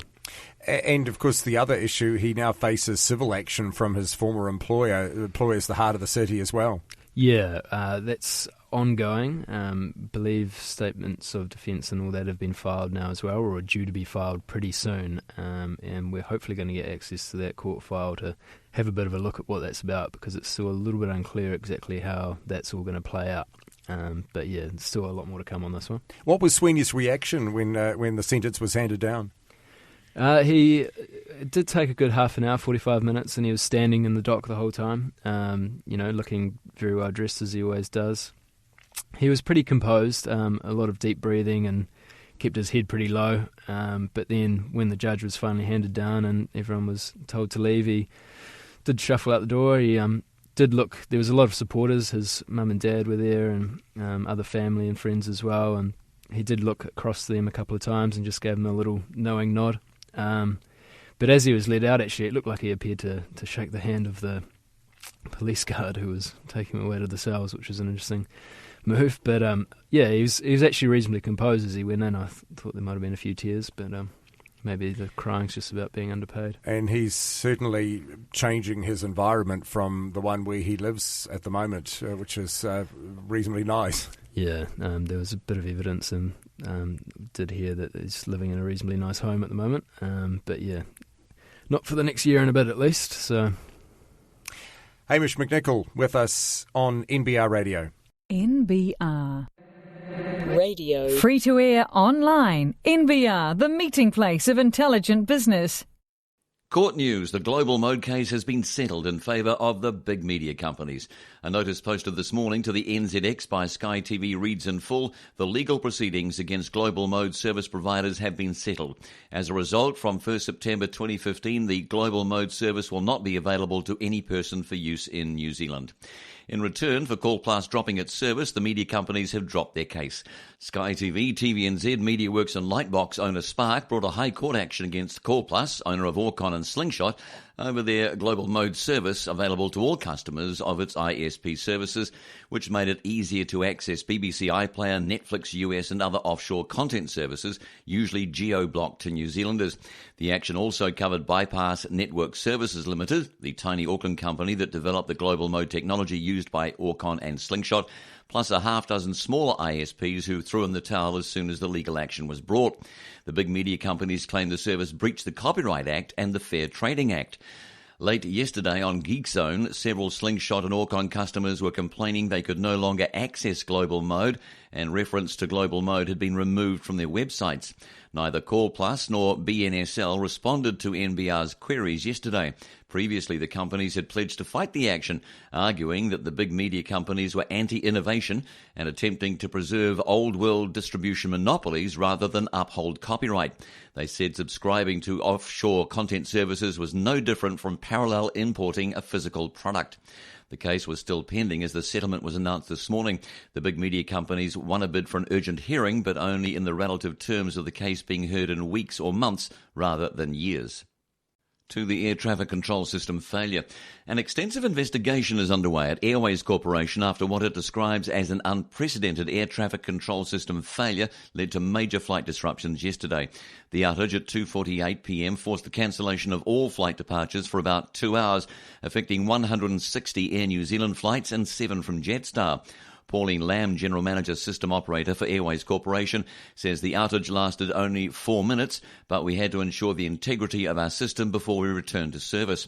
The exact causes of the system failure are the focus of an extensive internal investigation and an external investigation by the Civil Aviation Authority, she says. Describing what was known of the problems so far, she says the system had returned to normal operations after 4 minutes, but it took engineers a further 10 or 15 minutes to identify what had triggered the outage. Ms Lamb says data coming in from our surveillance radar, from our surveillance system, and data coming in from our radio networks went into a bigger system which has multiple parts and channels. Unfortunately, the data itself you could describe as getting stuck within the system, causing a blockage to have been transferred elsewhere. What caused that data to start to cycle instead of distribute were, we believe, 3 independent coincidental events that happened before that. Ms Lamb says while airways and pilots have procedures in place to control aircraft movements without radar, and those fallbacks were used during the afternoon, the specific system failure that occurred was unexpected. She said, we have multiple layers of redundancy in our systems, and up till today we thought a multiple failure of this kind wouldn't be possible, but obviously it was. It's unprecedented to have that type of outage, although our controllers and pilots do have backup procedures that cover that eventuality. The investigation process now underway will review whether anyone else had experienced such a fault, as well as analysing the data. Ms Lamb says we record everything, and we're going through all the recording logs to reconstruct how it led to this fault yesterday so we can eliminate it into the future. The physical location of the fault is unclear, she says, but we have an indication the physical location of this kit was down in Christchurch that caused the blockage. That system has duplicate systems within it, and that is the subject of the investigation. Normally, everything does run very safely and efficiently and in a pretty progressive way in New Zealand, and we've got a system we can normally be very proud of. It's very unfortunate to have this event, and it will be the focus of our attention for quite some time. In addition to the Airways and the CAA, the Transport Accident Investigation Commission has opened an inquiry into the air traffic control incident. The Commission says the inquiry aimed to identify the circumstances and causes of the incident with a view to helping reduce the possibility of a recurrence. It said a team of 3 investigators has begun the initial evidence gathering, working with the Airways Corporation and Civil Aviation Authority. While the Commission aims for an average inquiry duration of 18 months, it has the ability to issue safety recommendations at any time should the need arise. To business news, Foodstuffs North Island, part of the cooperative group that makes up New Zealand's biggest supermarket operator, is in talks with 128 staff at 5 Toops and Gilmore's wholesale stores which are facing the axe. The Auckland-based grocery group last week announced a review of its cash and carry wholesale business, which sells grocery items to retailers and operates the Toops and Gilmore's outlets. The key focus of the review was the division's footprint across the North Island. Foodstuffs North Island plans to shut the Toops store in Napier and New Plymouth and its Gilmore stores in Panmure, Henderson and Rotorua, and has entered into talks with affected staff, it said in an emailed statement. Stores in Albany, Mount Roskill, Manukau, Hamilton, Tauranga, Palmerston North and Wellington aren't affected by the proposal, although remaining Toops outlets would be rebranded as Gilmore's. Foodstuffs North Island General Manager Retail Doug Cochran said it's important for us to understand the impact any decision we make has on both our staff and customers, and this consultation process is about making sure we listen and meet the needs of all parties concerned. Foodstuffs North Island was formed through the merger of the Auckland and Wellington cooperatives in 2013 in a bid to bring down costs in the face of growing competition. In the 2014 annual report covering the 56 weeks ending March 31st, 2014, the grocery chain said both Gilmore's and Toops increased their share of the wholesale market, which delivered very positive results both in terms of goodwill and the bottom line. The wholesale cash and carry division sells grocery items to retailers who can either go to their local store or get it delivered to their premises. First Union, which represents about 20 of the workers facing the cut, urged Foodstuffs to reconsider the proposed rebrand, saying stores in the Upper North Island that had already transitioned to the new owner-operator model showed little to no improvement in business, General Secretary Robert Reid said in a statement. Mr Reid told Business Desk he expects a final decision on Friday and is hopeful the Napier store may dodge closure after a groundswell of support from local businesses to keep the outlet open. Mr Reid said the employers have been having demonstrations outside, which is wonderful. Normally it's us who are demonstrating, not business owners. NBR Radio. With Clooney Restaurant, an unparalleled private dining room choice. NBR Radio. In market news, Arvida Group, which operates 17 retirement villages across the country, will buy 3 facilities in Auckland for $62 million in cash and shares and will raise new capital to help pay for the acquisition. The company will buy the Aria Bay, Aria Park and Aria Gardens villages in Auckland at a multiple of 8.4 times underlying earnings. It estimates the new village will lift earnings per share by 12% in the 2016 financial year. Arvida will pay $29.7 million in cash and $6 million in shares at 89 cents apiece and will repay $26.7 million of Aria's debt. It said the deal will be funded through an underwritten $30 million placement at 84 cents a share, a $5 million share purchase plan at the same price, and from existing debt facilities. Chief Executive Bill McDonald said in a statement, the acquisition broadens Arvida's North Island presence into the Auckland market and was a compelling opportunity for Arvida. The acquisition is expected to be value and dividend enhancing to shareholders and provide opportunities for further growth. The company raised $80 million in December, selling shares at 95 cents apiece to repay debt after bringing together a group of villages, and last month affirmed earnings guidance for the 2016 year. A trading halt put on the company's shares, which last traded at 85 cents, was lifted after today's announcement.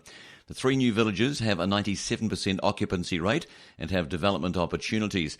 Once the acquisition is completed, Arvida's portfolio will have 516 serviced apartments and 380 apartment villas in Auckland alone. The placement is underwritten by lead manager Forsyth Barr and is expected to settle on June 30. The share purchase plan opens on July 6, closing on July 23. The acquisition is expected to be settled next month and is contingent on obtaining statutory supervisor consents and District Health Board and Ministry of Health approvals. The transaction is expected to have associated costs of some $1.5 million.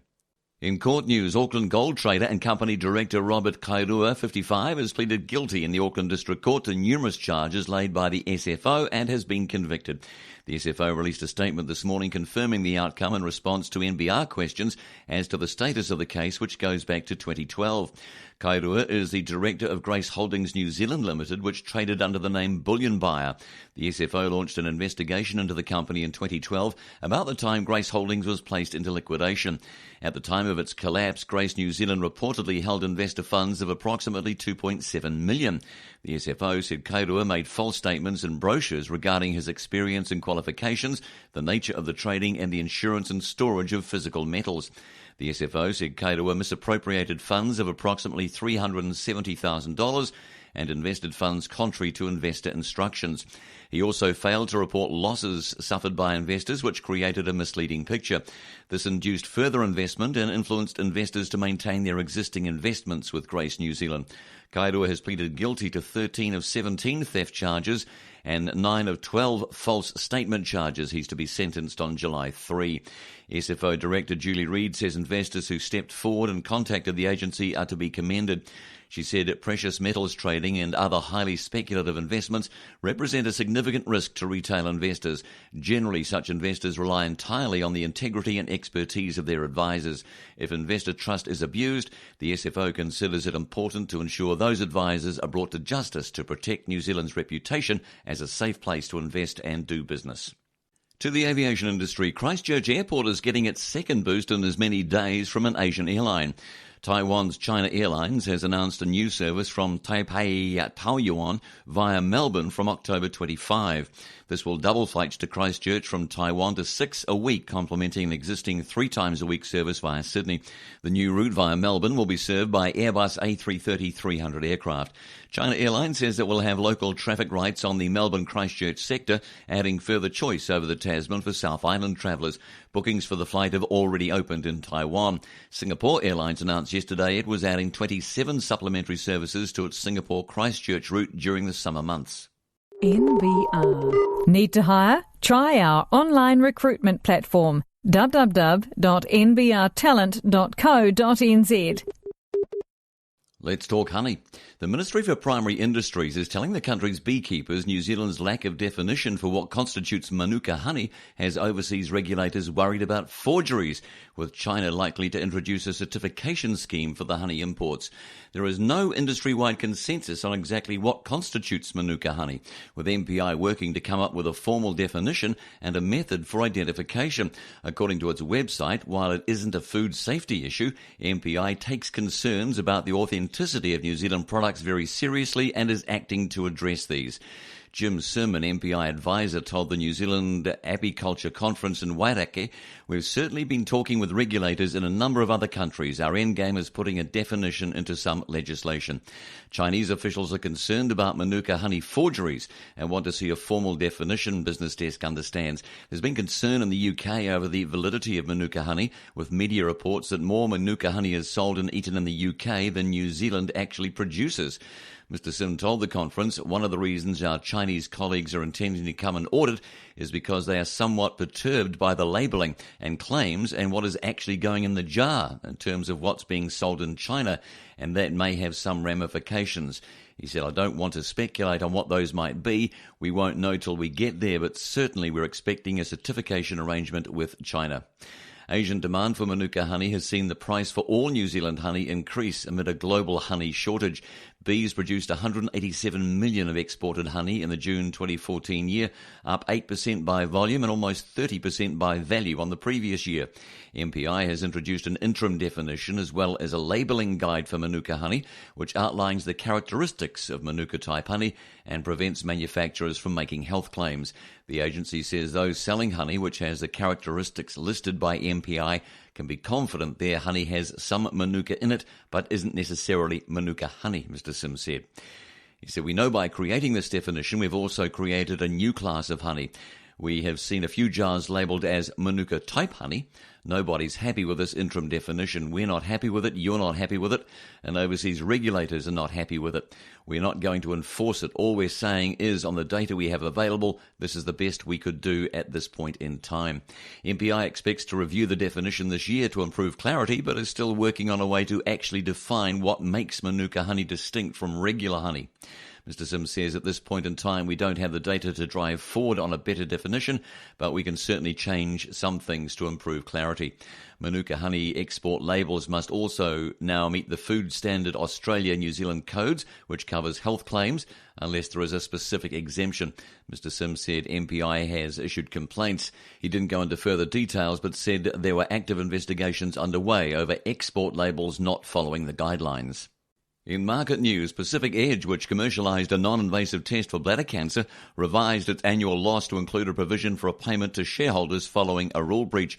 The Dunedin-based company revised its net loss to $11.2 million for the year ended March 31st from the previously reported loss of $10.7 to include provision for payment of a $500,000 settlement reached with the FMA, it said in a statement. The compensation payment to shareholders follows an investigation by the FMA that found the company probably breached NZX listing rules on continuous disclosure. The regulator issued a public warning to Pacific Edge after investigating delays in disclosing new US contracts in 2013.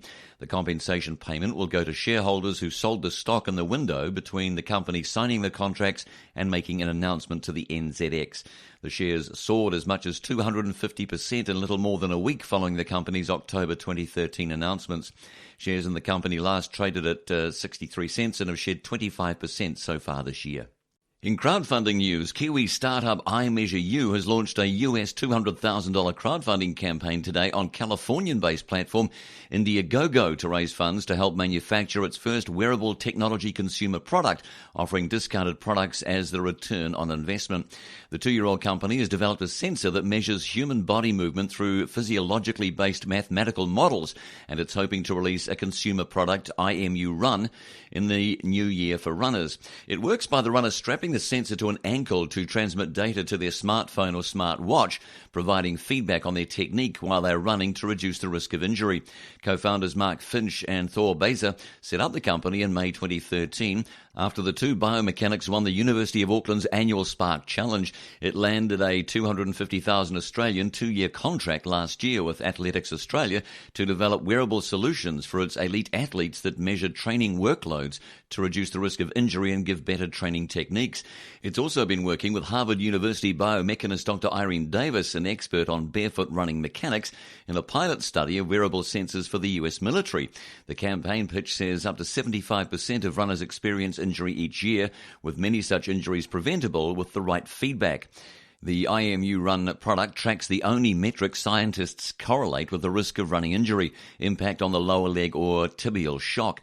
The app will work on Android and iPhones and has been endorsed by the US-based Runkeeper fitness platform, which has more than 30 million users worldwide. Mr. Finch said they originally planned to crowdfund on Kickstarter, but ended up getting a better offer and more support from Indiegogo, one of the world's first crowdfunding platforms.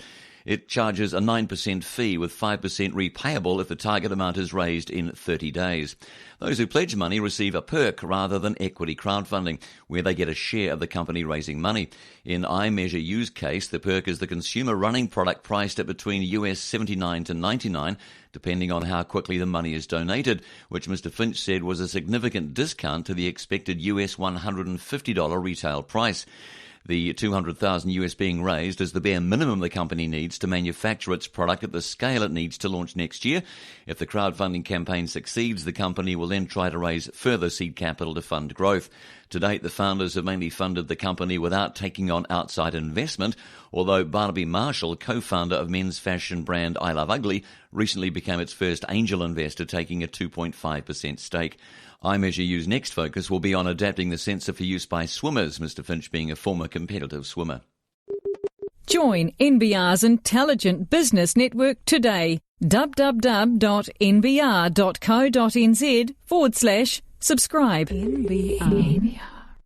Wednesday, the 24th of June on NBR Radio. I'm Andrew Patterson. The US Senate has passed fast-track trade authority for President Obama. And Trade Minister Tim Grosser says the finish line is now in sight for the Trans-Pacific Partnership. In his editor's insight today, Neville Gibson explains the latest developments in the saga. Neville, it wasn't long ago that it was all doom and gloom for TPP. Why the change? Well, you can put it down to the high-stakes politicking in Washington. The White House, supported by the pro-trade Republicans and Democrats in the Senate, secured the necessary 60 votes to clear the last major hurdle for the bill giving him fast-track authority. I spoke to Trade Minister Tim Grosser this morning for NBR Radio, and he says the convoluted process of getting through the so-called Trade Promotion Authority restored about 80% of the work has now been done and the end is in sight. It's been, by anyone's standards, a pretty monumental political struggle with strong opposition to President Obama coming mainly from his own party, mainly from union-aligned Democrats, both in the House and in the Senate, and also a lot of activity on the outside. But the Republicans control the houses of Congress, both of them, and I was never in doubt that they would get the vote through, but they did need those extra votes from the Democrats to get the trade authority.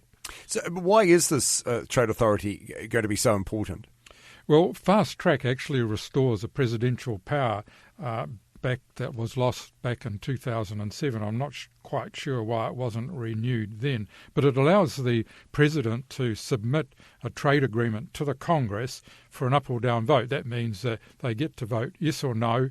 They cannot make amendments. And naturally, that's because in the TPP, for example, there are 11 other nations there, and they're preferring to come up with an agreement that's all done in secret for a number of controversial reasons we won't go into.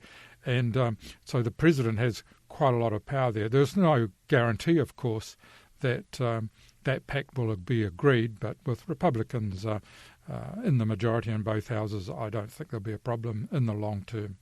Of course, opposition to TPP in this country is based on American businesses having power over governments, such as New Zealand. Why has this been such a problem for the president?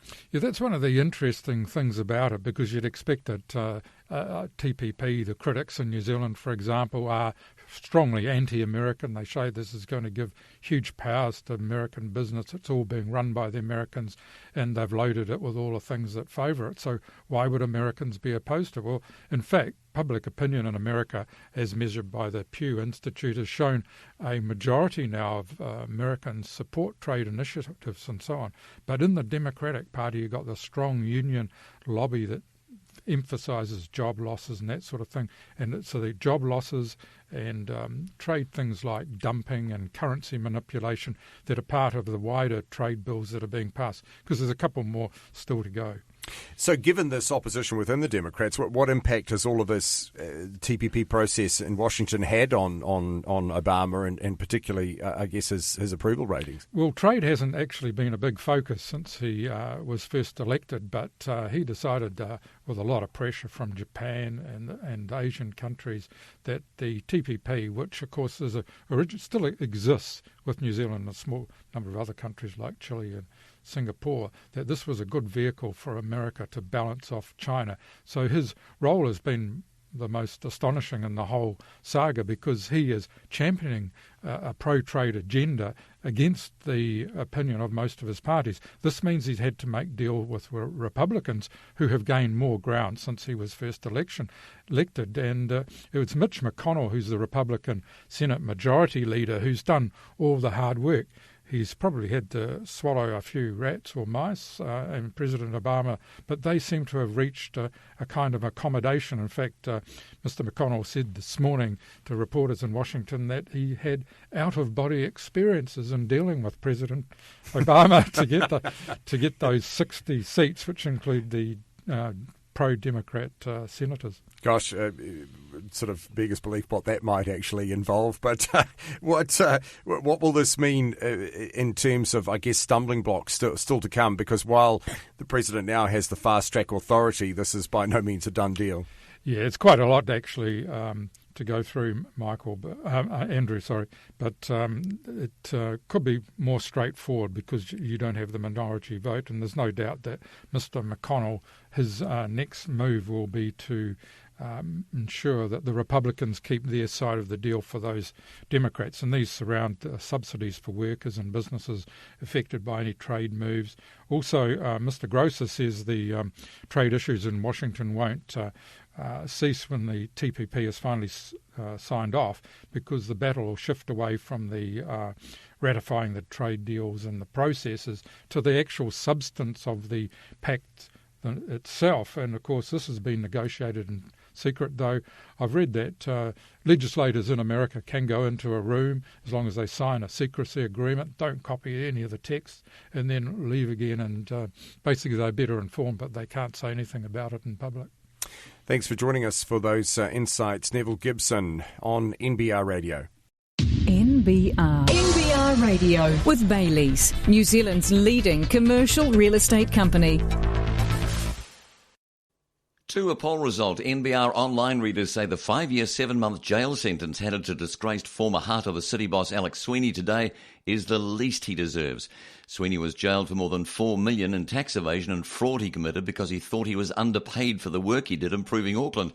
Judge Grant Fraser says Sweeney took advantage of his position at Heart of the City, stealing over a period of more than a decade in what was a gross breach of trust. The final prison sentence was close to attracting the maximum penalty available, the judge said, after Sweeney had earlier pleaded guilty to charges laid by the SFO and Inland Revenue. But a poll of NBR online readers says the prison term is at the least about right, but at the worst, a wet bus ticket territory. Only 6% of readers say the sentence is too harsh. Judge Fraser did not impose a minimum non-parole period on Sweeney, as both the SFO and the IRD had sought. Similar high-profile fraudsters have attracted sentences in the range of Sweeney's. In the highest end of the scale, Ross Asset Management Director David Ross, 65, is serving 10 years and 10 months in jail for defrauding investors of about $115 million. His company collapsed in late 2012, with Ross's fraud the largest single such crime committed by an individual in New Zealand, affecting about 700 investors who thought they had portfolios worth about $380 million. Capital and Merchant Finance Directors Wayne Leslie Douglas and Neil Medhurst-Nichols were recently granted parole after less than 3 years into their respective sentences of more than 7.5 years. Capital and Merchant owed $167 million to about 7,500 investors when it collapsed into receivership in 2007. Judge Fraser said there appeared to be no tangible reasoning apart from a justification Sweeney felt he was being underpaid for his work with the Heart of the City. The court heard Sweeney had sold a beach house and made other steps to repay about $258,000, with another $73,000 ready to be paid as well, representing about 13% of the balance. Most of the sum gained would be unrecoverable, he said, while noting there would be some ability to unravel the balance tied up in trusts. Judge Fraser said any mitigating factors, however, needed to be balanced against the length and nature of the offending. The offending is near to the most serious. In market news, in New Zealand, the national carrier expects annual earnings to rise by as much as 60%. With benign trading conditions continuing into the second half of the year, the shares gained 2.2% to $2.58 in today's trading. The Auckland-based airline forecast normalised pre-tax earnings of between $520 to $530 million in the 12 months ending June 30, up from $332 million a year earlier, it said. The guidance excludes equity earnings from its stake in ASX-listed Virgin Australia, which dragged on the airline's bottom line in the first half of the financial year. Air New Zealand said the strong earnings momentum has continued in the second half of the year. The board has reviewed the 2016 financial year plan, and given current known circumstances, the company continues to target earnings growth for the coming year. Air New Zealand's first half result was bolstered by increased passenger numbers and lower fuel costs, which has carried on into the rest of the financial year. The airline today said passenger numbers were up 4.2% to almost 13 million in the year ended May 31st. The upbeat forecast comes as the national carrier faces heightened competition on domestic routes, with Qantas Airways subsidiary Jetstar unveiling plans to expand into at least 4 regional destinations later this year. Air New Zealand has said it will not be undercut on prices on the regional routes and is ready for the battle. To Insurance Tower, the general insurer faces a financial hit of up to $5.8 million from storms across central New Zealand this week after receiving more than 200 claims from the event. The Auckland-based firm said the financial impact of the storm after tax will be between $2.6 and $5.8 million, with the top limit capped by Tower's reinsurance program. The storms hit the west coast of the Upper South Island and Lower North Island, causing widespread flooding and prompting Civil Defence Minister Nikki Kay to call local states of emergency in Whanganui, Taranaki and Rangatiki. The insurer said it brought in extra assessors and claims staff to speed up the process for affected customers. Tower shares dropped 0.9% to $2.19 and have gained 2.8% this year. In media news, rumours of MediaWorks lining up Duncan Garner and poaching TVNZ's Heather Duplessis-Allen for a new current affairs show have turned out to be true. The new show's Story will screen on TV3 at 7 p.m, replacing The Hole left by Campbell Live. It will also simulcast on Radio Live. Mr. Garner will continue to host his afternoon weekday Radio Live show Drive from 3 till 6. MediaWorks says the show will be smart, fun and thought-provoking. MediaWorks Group Head of News Mark Jennings says Story will focus on the issues that are relevant and important to all New Zealanders. We will be looking for the best stories, the most interesting stories and the stories New Zealanders are talking about. Mr. Garner says, and when those in power in Wellington or in your own community make bad decisions, mislead you or are hypocrites, I promise you can rely on us to keep them honest. Simple. I've known Heather for a long time and she is a very talented reporter and broadcaster. Worryingly, we have a similar sense of humour. Meanwhile, Ms. Duplessis-Allen says she's excited to be part of TV3's new chapter. Perhaps taking a dig at TV17 Sharp, she quips, Duncan is one of the best journalists around, so I'm stoked to be able to learn from him. But Duncan, if you're reading this, don't let it go to your head. I'm not your sidekick. In fact, they told me you're my sidekick. The two journalists got the stamp of approval from media commentators on Monday. NBR Radio. Free to air online with business news you can use.